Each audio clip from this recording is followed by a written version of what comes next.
All right, my name is Mel Chin. I'm a member of the Gala Committee. I was part of a collaborative conceptual art project conducted on prime-time television onto the sets of Melrose Place.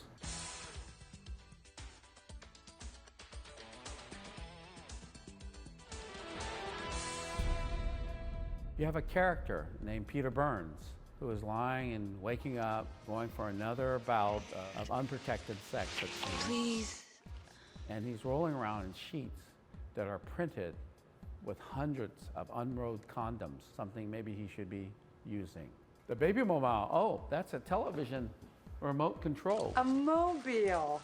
Something for the baby to be preoccupied with.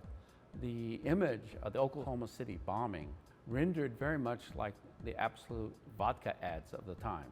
You have a whole bar called Shooters that for 2 seasons suddenly transforms.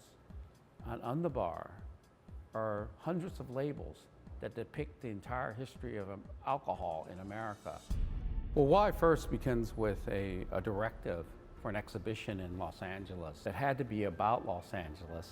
After months of working on this, I looked out and said, LA is in the air with all the microwave transmissions floating to those homes. When I landed, I knew the target would be primetime television. When I came home, my wife was just flipping to channels, and as she's flipping, she said, "This is Heather Locklear."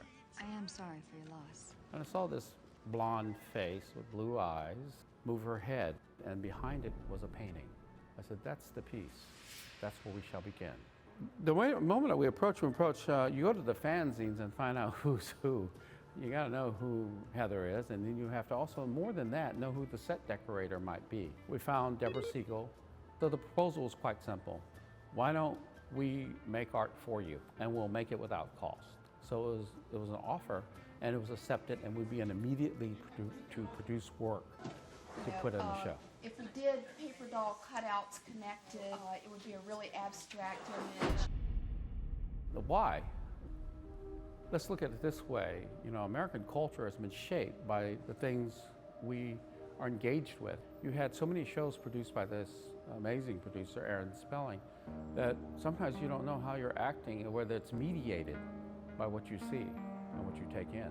And so wouldn't it be great to work with a production to say complicated things and yet still not compromise its meaning? It could be what it needs to be, a soap opera. But at the same time, it could be a deeply considered conceptual project.